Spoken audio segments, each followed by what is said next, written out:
আসসালামু আলাইকুম। অবৈধভাবে ভূমি দখলকারীদের বিরুদ্ধে কঠোর ব্যবস্থা নিতে ভূমি মন্ত্রণালয়ের নির্দেশ। আপনারা জানেন যে সমাজের যে অবৈধভাবে জমি দখল করা, সাধারণত অবৈধ কাগজপত্র দিয়ে, একটা গোঁজামিল দিয়ে, পেশি শক্তির বলে, আহ, এই যে নানানভাবে কিন্তু জমি দখল করে।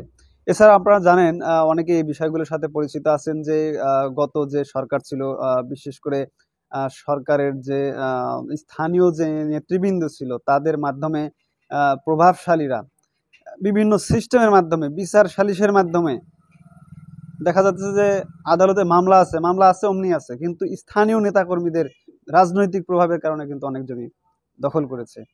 তো এই সরকার বিদায় হওয়ার পরে, যেভাবেই হোক বিদায় হয়েছে, সেই ভাষাটা আমরা ব্যবহার করছি না, কিন্তু বিদায় হওয়ার পরে কিন্তু এই যে অবৈধভাবে যারা জমি দখল করেছে, বিভিন্ন জমি দেখা যেত যে সরকারি খাস জমি, নদীর জমি, বিভিন্ন রেলওয়ের জমি, বন বিভাগের জমি, হাট বাজারের জমি, আহ, এই এই বিভিন্ন দেখা যেত যে ধর্মীয় প্রতিষ্ঠানের জমি কিন্তু রাজনৈতিক প্রভাব খাটিয়ে স্থানীয় নেতৃবৃন্দের মাধ্যমে কিন্তু জমি দখল করেছে হুমকি দিয়ে।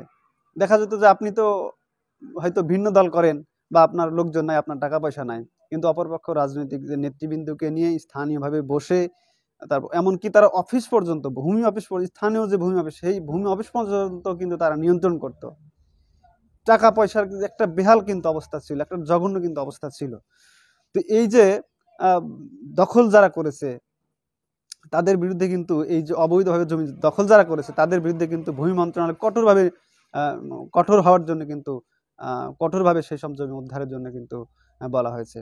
যাই হোক, এই বিষয়ে কিন্তু নিউজে যে ভাষাটি সেটা যদি আমরা আপনাদের মাঝে শেয়ার করি, সেটি হচ্ছে যে ভূমি সিনিয়র সচিব এস এম সালে আহমেদ, এনার নিউজে কিন্তু এনার নামটা এসেছে। তো বিস্তারিততে বলা হয়েছে যে অবৈধভাবে ভূমি দখলকারীদের বিরুদ্ধে কঠোর ব্যবস্থা নিতে ভূমি মন্ত্রণালয়ের নির্দেশ। অবৈধভাবে বালুমহাল ও লিজের নামে সরকারি ভূমি দখল করলে কঠোর ব্যবস্থা নেওয়া হবে জানিয়েছে ভূমি সিনিয়র সচিব এস এম সালে আহমেদ। তিনি বলেছেন, বিগত দিনে যারা অবৈধভাবে বালুমহাল ও লিজের নামে সরকারি ভূমি দখল করেছিল তাদের বিরুদ্ধে কঠোর ব্যবস্থা গ্রহণ করা শুরু হয়েছে যে বিষয়গুলো আপনারা কিন্তু দেখেছেন যে অবৈধভাবে যারা জমি দখল করছে, বিভিন্নভাবে কিন্তু টিভি চ্যানেলে কিন্তু এই নিউজগুলো এসেছে। বর্তমানে যদি কেউ এ ধরনের অপকর্মের সাথে জড়িত থাকে, তাদের বিরুদ্ধে স্থানীয় ও জেলা প্রশাসককে বার্তা দেওয়া হয়েছে তড়িৎ ব্যবস্থা নিতে। যে বিষয়গুলো আপনারা জানেন যে দেখা যেত যে স্থানীয় প্রতিবেশীদের সাথে বা একটু দূরবর্তী আত্মীয়দের সাথে একজনের জমি আরেকজনের নামে রেকর্ড হয়ে গেছে। তারপরে দেখা যাচ্ছে দলিল নিয়ে জালিয়াতি, জাল দলিল তৈরি করে দেখা যাচ্ছে আদালতে 40 বছর হলো মামলা চলছে, কিন্তু এই যে রাজনৈতিক প্রভাবের কারণে কিন্তু আমি যে বিষয়গুলো বললাম যে জোর করে কিন্তু সেই জমিটা আবার তার নামে দখল করা হয়েছে, বিভিন্ন সিস্টেমের মাধ্যমে দখল করে কিন্তু আছে। তো এই এই কাজ যারা করেছে, যে সরকারি খাস জমি, ব্যক্তি মালিকানাধীন জমি, মানে আপনার যদি উপজেলা ভূমি অফিস বা জেলা প্রশাসক বরাবর যদি আপনার যান, তেনাদেরকে কিন্তু তড়িৎ ব্যবস্থা নিতে কিন্তু বলা হয়েছে। দেশের সরকারি সম্পত্তি ও পরিবেশ প্রতিবেশ রক্ষায় বর্তমান অন্তর্বর্তী সরকার বদ্ধপরিকর।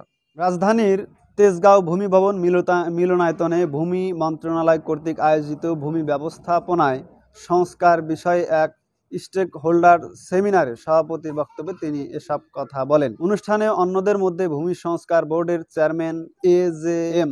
সালাউদ্দিন নাগরী, ভূমি আপিল বোর্ডের চেয়ারম্যান মোহাম্মদ ইব্রাহিম, ভূমি রেকর্ড ও জরিপ অধিদপ্তরের মহাপরিচালক মনিরুজ্জামান, অতিরিক্ত সচিব জিয়াউদ্দিন আহমদ ইত্যাদি আরও অনেকেই বক্তব্য রাখেন।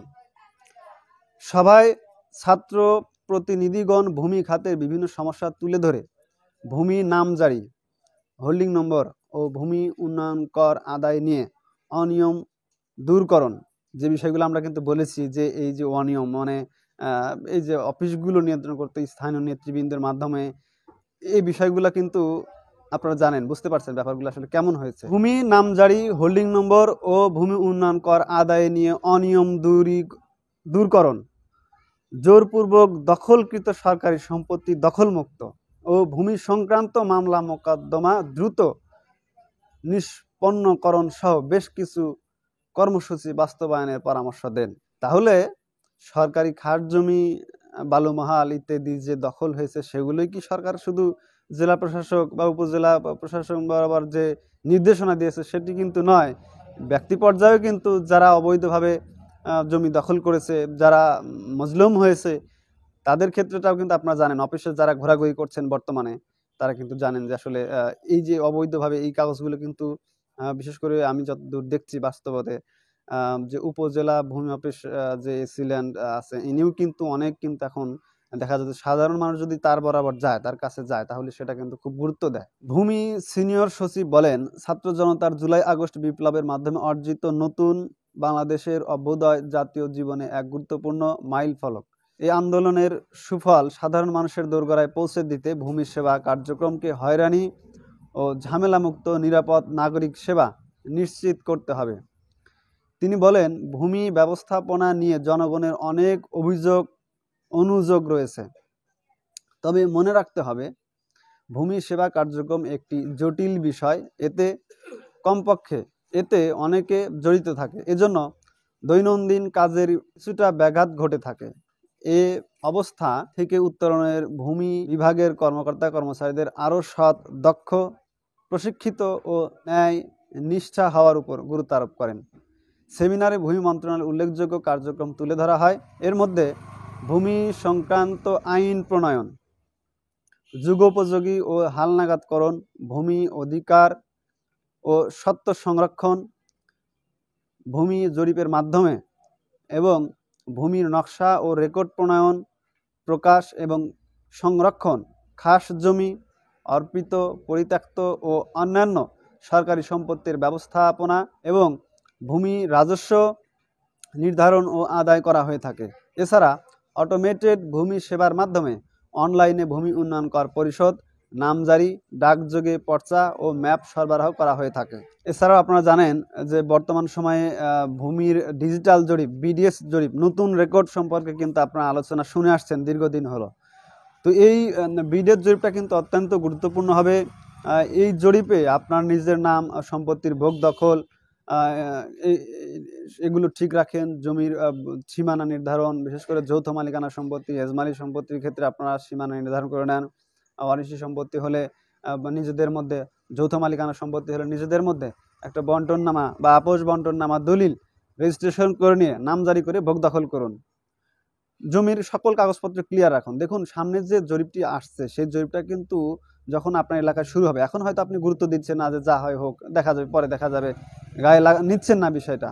যখন জরিপ হবে তখন কিন্তু অনেক ধরনের সমস্যার মধ্যে আপনি পড়বেন। কাজেই আমরা কিন্তু প্রত্যেকটা ভিডিওর মধ্যেই কিন্তু আমরা বলে থাকি যে আপনার জমিদার কাগজপত্রগুলো ঠিক রাখেন, ঝুঁঝামেলা মুক্ত রাখেন, হাল সনের ভূমি উন্নয়ন কর পরিষদ দাখিলা সংগ্রহে রাখেন, নামজারি করুন।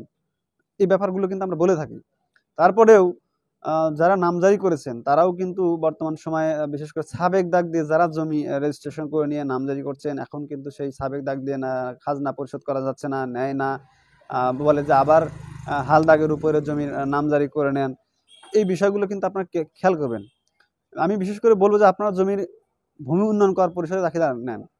যদি আপনার কাগজপত্রে যদি কোনো সমস্যা অফিসে হয়ে থাকে বা আপনার জমি কাগজপত্রে যদি কোনো সমস্যা থেকে থাকে, আপনি ওই জমির ভূমি উন্নয়ন কর পরিশোধ করতে গেলেই আপনার কি ভুল আছে সেটা আপনি অফিসের মাধ্যমে অফিস থেকে কিন্তু জানতে পারবেন। তেনারা কিন্তু বলবে যে আপনার জমির খাজনা নেওয়া যাবে না, বা এটা করতে হবে, ওটা করতে হবে, ভুলটা কিন্তু সেখানে ধরা পড়বে। কাজে আপনারা প্রতি বছর হাল সনের ভূমি উন্নয়ন কর পরিষদ দাখিলা সংগ্রহে রাখেন।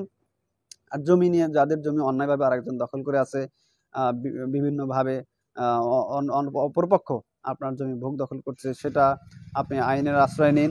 সেটা আপনি এখন আর চুপ থাকার সময় নয়। এখন আর আসলে অবৈধভাবে যারা জমি দখল করেছে, যারা মাজলুম হয়েছে, বিশেষ করে যারা মাজলুম হয়েছে, তারা কিন্তু এখন একটা সুবর্ণ সুযোগ তৈরি হয়েছে। আপনি অফিসগুলোতে একটু খোঁজ নেন, এই বিষয়ে আপনার আইনজীবীর সাথে পরামর্শ করুন, কি সমস্যা কিভাবে সমাধান করতে হবে সেই বিষয়গুলো কিন্তু তিনি বলবেন।